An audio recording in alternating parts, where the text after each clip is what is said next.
For centuries, humanity has questioned the true role of ancient civilizations, the hidden origins of global power, and the invisible forces that move the world. Ancient texts, millennia-old artifacts, and nearly forgotten accounts build a puzzle that has never been fully deciphered.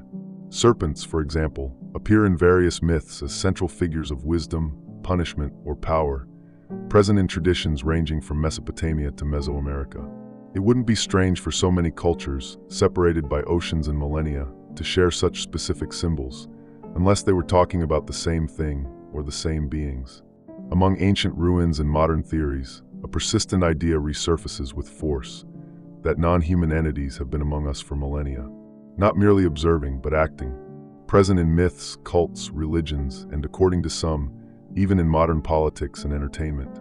Could these fragments, scattered across time and culture, be evidence of a presence that prefers to remain invisible? After all, who is really shaping the destinies of humanity behind the curtains of history?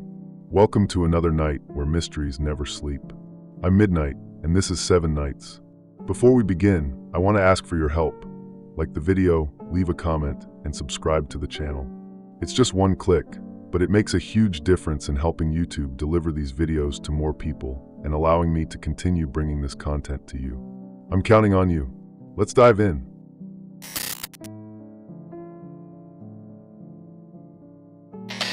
In one of the oldest regions of the sky, between Ursa Major and Hercules, lies a constellation that was once a guide for navigators and a symbol of power for ancient peoples, Draco, the dragon. This star formation stands out for housing a star that, millennia ago, occupied the center of the sky as the pole star, Thubin. What few people know is that this fixed point in the sky was revered by ancestral cultures as a channel of connection with higher entities. For many, just an astronomical detail. For others, the origin of something much greater and much darker. Thubin is not just a celestial body. For theorists of extraterrestrial presence, it would be the center of a highly evolved reptilian civilization that reached Earth in a distant past. According to these researchers, the inhabitants of Thubin were not mere space travelers, but agents of transformation. They didn't come to observe, they came to shape. As controversial as this theory may seem, it didn't come from nowhere. It was born from patterns, repetitions, and persistent symbols that stretch back to the dawn of humanity. What stands out is the recurrence of reptilian figures in cultures that never had contact with each other. People separated by oceans, distances, and centuries portrayed similar beings, with vertical eyes, scales, and almost human postures.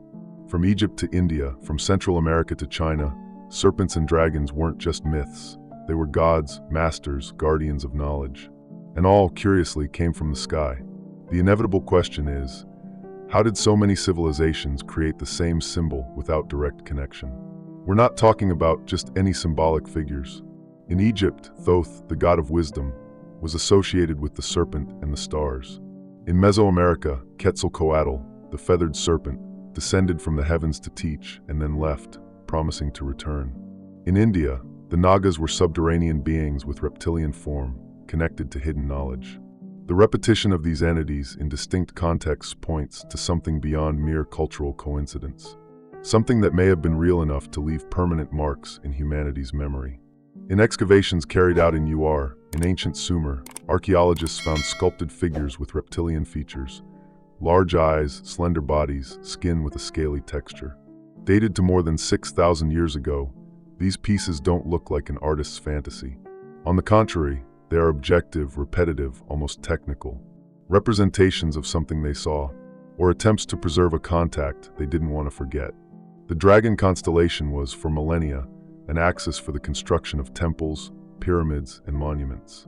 The pyramids of Giza, for example, point to Orion, but other ancient structures align with Thubin, as if seeking a direct connection. This raises a hypothesis. What if these peoples were trying to maintain an active channel with something or someone that came from that point in the sky? A kind of cosmic doorway, used by visitors who left no physical traces, but who profoundly influenced the culture and social structure of their hosts. Some modern researchers suggest that these visitors, the Reptilians, did not leave behind technology or machines, but ideas, and that these ideas manifested as religion, hierarchy, and social organization. They did not conquer with weapons, but with symbols, rituals, and teachings. A more effective form of control, shaping the foundation of human thought, controlling the system without needing to reveal themselves. Humanity, in this scenario, would have been guided from the very beginning. But toward what? David Icke, though controversial, claims that the reptilians are shape-shifting beings capable of manipulating perceptual reality and assuming human forms. According to him, this race originated precisely in the Draco constellation, and many of its representatives are still infiltrated among us today.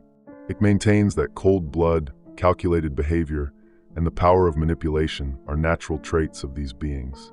A hidden elite, not by technology, but by biology and strategy.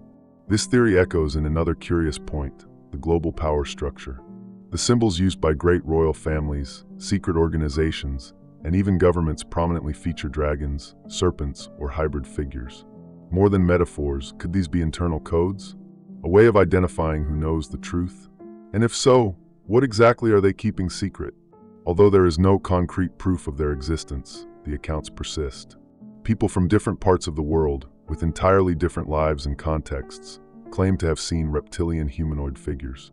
Some in dreams, others in near-death experiences, and still others in supposed real encounters. Many of these descriptions even match in detail: strong smell, vertical eyes, and an inexplicable feeling of presence. It could all be invention or memory. What's most unsettling is that, even with scientific advances, this possibility has never been completely ruled out. The known universe is far too vast, and Earth is just a tiny point among billions of stars. If there really is a race from Draco, they would have had more than enough time to get to know us, and perhaps to shape us. After all, what if the true history of humanity didn't begin on Earth, but under the cold gaze of a forgotten star in the sky?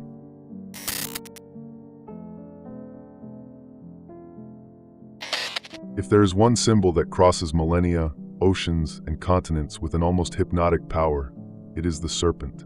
Always present, always ambiguous. It is seen as sacred by some, cursed by others. It represents life and death, knowledge and deception, creation and destruction. But why this specific animal? Why does the serpent hold such a central place in the oldest cultures of the world, even among peoples who never met? And more importantly, were they all speaking of the same thing? In ancient Egypt, it was revered under the name Wadjet, a serpent goddess protector of the pharaoh, whose image appeared on royal crowns. In Hinduism, it appears as the Kundalini, a dormant force at the base of the spine that, when awakened, elevates consciousness to higher levels. In China, the dragon, a winged serpent, is a symbol of wisdom and imperial power. Among the Maya, it appears as Kukulkan. For the Aztecs, it is Quetzalcoatl. In every corner of the planet, the serpent does not merely exist, it reigns. These are not just legends, they are patterns, and patterns do not arise by chance.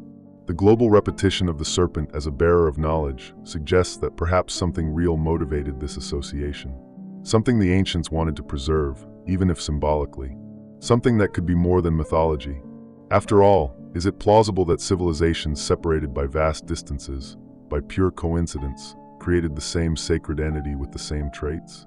The serpent sculptures in temples, pyramids, and millennia-old artifacts leave no doubt as to the importance of the symbol. In Angkor Wat, Cambodia, massive carved nagas protect the temples. In Mesopotamia, we find reptilian figures with human features, such as the enigmatic Anunnaki gods, depicted with scales and slanted eyes. In the Andes, there are accounts of winged serpents descending from the sky.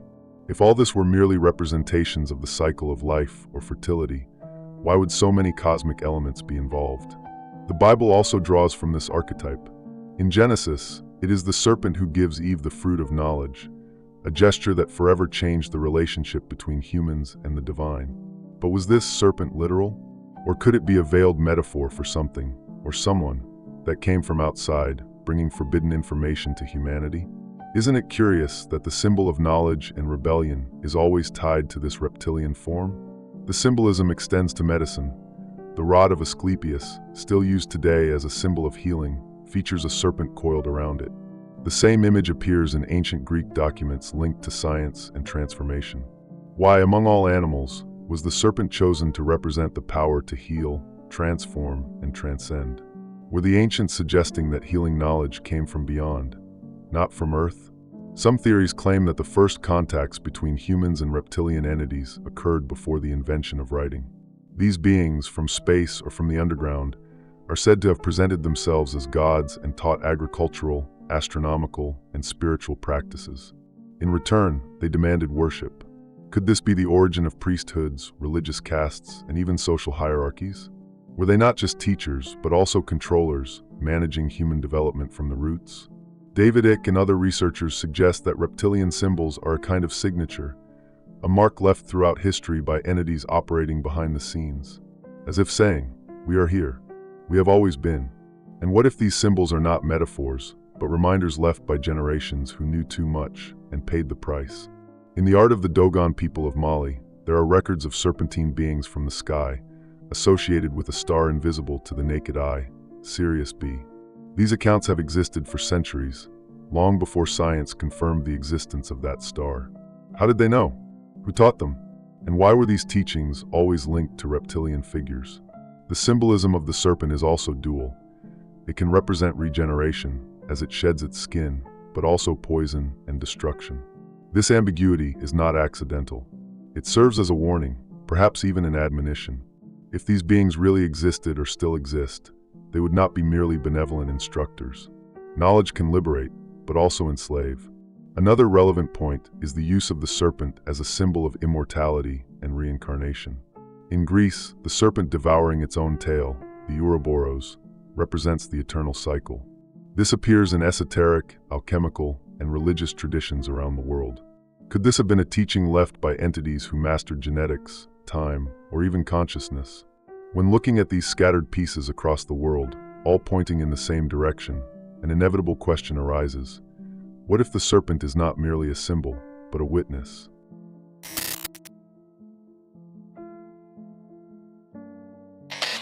In any power structure that spans generations, there is a pattern.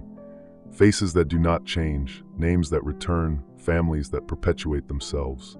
But what if, behind these familiar faces, there was something that has never been revealed to the public? Something hidden beneath human appearance, yet maintaining control for centuries? For some theorists, this idea is not just plausible, it's inevitable. They believe that the global elite, the ones truly making global decisions, are not entirely human. The reptilian theory has gained traction in recent decades, but its foundations are ancient. According to researchers like David Icke, a race of beings from the Draco constellation infiltrated humanity, taking up positions of power and influence. These beings, known as Draconians or Reptilians, would not act merely as observers. They would run governments, corporations, media, and religions. Always from a distance, always masked, but always present. The method would be simple, and precisely for that reason effective. They would not present themselves as invaders, but as leaders, artists, intellectuals. They would disguise themselves among us using biological or technological abilities to assume human forms. Behind their elegant appearance, there would be vertical eyes, scaly skin, and heightened senses, traits that, according to some reports, occasionally slip through during live broadcasts or old recordings. Among the most cited names in this theory are former presidents, members of the British royal family, CEOs of tech giants, and world-famous artists. Barack Obama, George Bush, the late Queen Elizabeth II, Angelina Jolie, Beyoncé, even Elon Musk. All have been pointed to by theorists as possible reptilians, not just because of the power they hold, but due to certain behavioral patterns, cold stares, and even apparent slips in videos that have sparked online debate. And the pressing question, could these figures be shaping culture and politics to favor an agenda no one knows? The reptilian presence would not be merely about political control, but also spiritual. Icke argues that these beings feed on fear, pain, and discord. They would be entities operating on another frequency, but capable of interacting with our reality by manipulating human emotions. In this scenario, wars, pandemics, and economic crises would not be system failures. They would be part of the plan. A system designed to keep humanity in a state of constant instability. The issue of bloodlines also arises frequently. Many of the families identified as part of the global elite maintain closed genealogical records, interlineage marriages, and a power history dating back to medieval nobility. Coincidence, or preservation of a non-human genetic inheritance. In some occult traditions, royal blood was described as sacred or different. Could that difference be more literal than symbolic? Various historical documents mention the idea of divine bloodlines. In Japan, The emperor was considered a direct descendant of the gods. In Mesopotamia, kings claimed to be children of the Anunnaki. In Europe, the divine right justified the throne. The similarity of these claims, spread across time and geography, may not be merely ideological. Perhaps all these rulers were claiming the same kind of inheritance, something beyond humanity. Control would not be limited to politics alone. The entertainment industry would be one of the most effective tools for shaping social behavior. Movies, series, music, and even cultural trends would be used as vectors to normalize certain symbols and ideas. The image of the reptile, the hybrid, the different being has become increasingly present in pop culture. Is this an artistic reflection or a planned conditioning? There is also the phenomenon of hidden messages. Since the 1990s, many researchers have identified repetitive symbolic patterns in music videos, fashion shows, and award ceremonies. All-seeing eyes, pyramids, serpents. These elements often appear in contexts that, theoretically, have nothing to do with spirituality or mysticism. Why repeat these symbols? Is it a signal among those who know, or a subtle reminder of who's really in control? The lack of direct evidence will always be the strongest argument against this theory. But in a world where information control is a weapon, what can be considered evidence? In some cases, silence can be as meaningful as confirmation. Why do so many powerful figures refuse to comment on these accusations, even when they go viral worldwide? This silence, combined with symbolic repetition and the continuity of dynasties, fuels the belief that something greater is operating behind the scenes. Something that moves discreetly, yet constantly. Something that understands human nature better than we do ourselves. And if it's true, perhaps the most terrifying question is not whether they exist, but why they still haven't revealed themselves.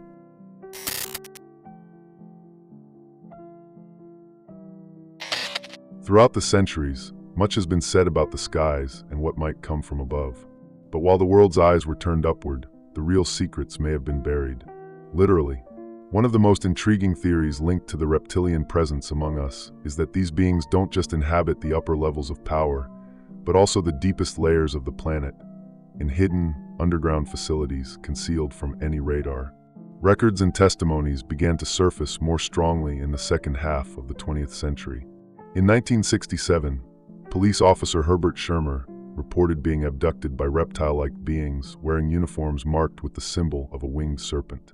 The case was discredited by authorities, but it didn't vanish.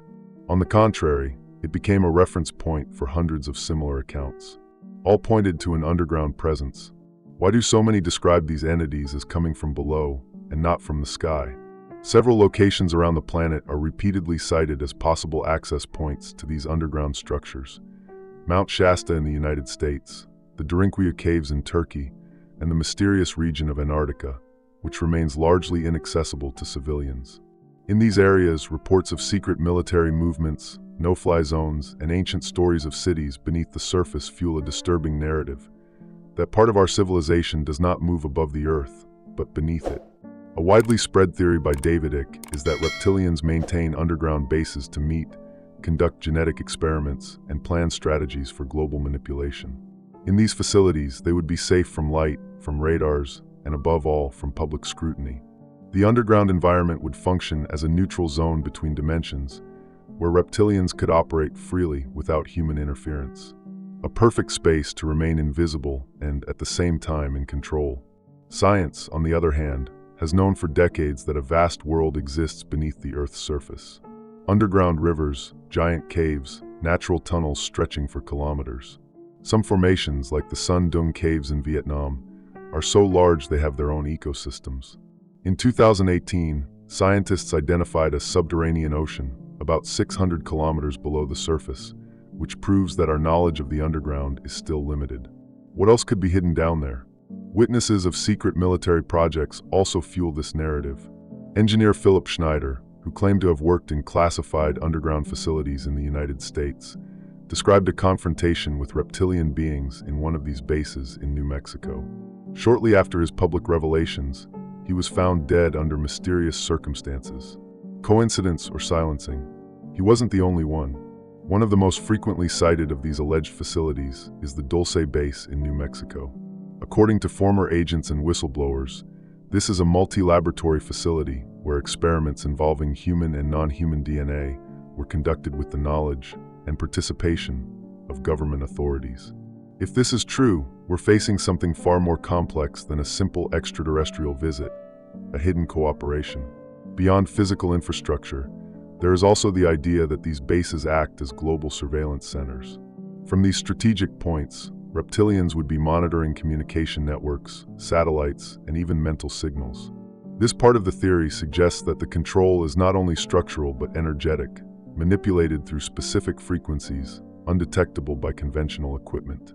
Speculative science or technology beyond our comprehension. Curiously, many of the locations mentioned in these theories coincide with geographically and spiritually significant regions.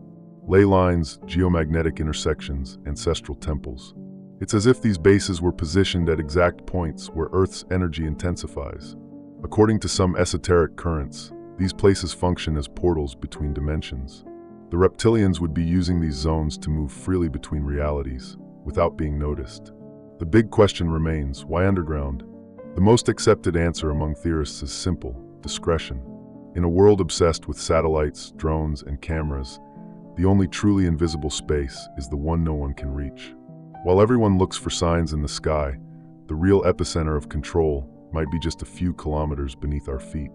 Even if all of this sounds like fiction, the volume of reports, the consistency of testimonies, and the effort to deny their existence raise legitimate suspicions.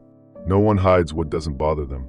And perhaps, among the rocks and shadows of the underground, lie the answers to questions the surface refuses to face.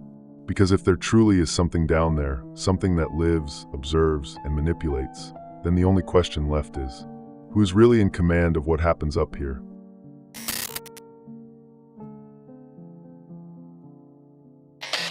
In the early hours of December 3rd, 1967, something strange happened in Ashland, Nebraska. A police officer, until then unknown to the world beyond that small American town, would become the protagonist of one of the most intriguing accounts in the history of ufology. His name was Herbert Shurmer, and what he saw, or claims to have seen, would raise questions that still echo today. Shurmer was on patrol when he noticed unusual lights on the road. At first, he thought it was a stopped truck, maybe some routine incident. But as he got closer, he saw something that defied any logical explanation. A metallic craft floating silently just a few meters above the ground. It was at that moment that everything went dark. He lost 20 minutes of his night, literally. Time passed, but he had no memory of how.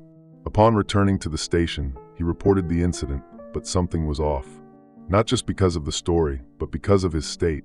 He was visibly shaken. He felt nauseous, could barely sleep, and his anxiety seemed out of control. For a man trained to stay composed, it was a clear sign that something out of the ordinary had occurred.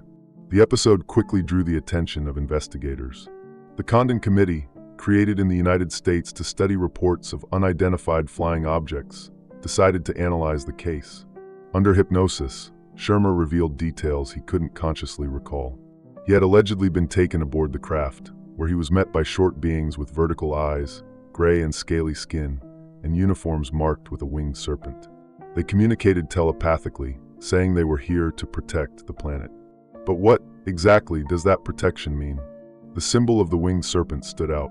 It wasn't just any figure, it's an ancient archetype present in cultures across the world. From Egyptians to Mayans, Sumerians to Hindus, the image of the serpent with wings carries enormous symbolic weight. How could an ordinary police officer from Nebraska in the 1960s describe a symbol so historically loaded without knowing what he was saying? It's details like this that allow certain accounts to endure over time. Most curious of all is that Shurmer never sought fame from his story. He didn't publish books, didn't build a career on the convention circuit, nor did he try to profit from what he experienced. On the contrary, his life became harder. He was discredited, faced isolation, and according to friends, spent years trying to forget. When someone has nothing to gain and everything to lose, by keeping a story alive, it deserves attention. Why persist, unless he was telling the truth? After the incident, other similar reports began to surface. People from different parts of the world described beings with reptilian traits, silent crafts, and the feeling of being watched even after the alleged encounter. Some of these descriptions matched the details Shurmer had provided. This isn't just coincidence. There's a pattern, and where there's a pattern, something bigger may be happening. Some researchers suggest that reptilians may have the ability to partially block abductees' memories. This could explain the missing time common in such reports. And hypnosis, in these cases, would work as a crack in that induced amnesia. But what else is being erased? And why? The silence from authorities is also telling. The case was officially filed as inconclusive. Nothing was proven. But then again, nothing was disproven either. An account of this weight, from someone in a position of responsibility, with a favorable psychological evaluation and multiple subjective confirmations, should have generated more than a historical footnote. But it didn't. And that, in itself, is a relevant fact. Even decades later, ufologists and researchers continue to revisit the Shurmer case. It has become a reference point, not because it was the first or the most spectacular, but because of how everything fits together. The description, the side effects, the symbolism, the pattern that would repeat in so many other cases. If it's false, it's an incredibly well-crafted coincidence. And if it's true, perhaps the most unsettling thing about this story is the doubt it leaves in the air. Shurmer returned home that night, but he was never the same. His gaze, his behavior, his life changed. Something happened.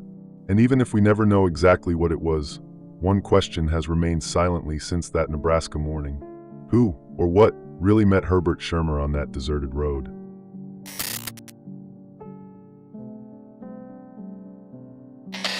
Have you ever noticed how, whenever the world falls into chaos, certain groups seem to emerge even stronger? Think about 9/11.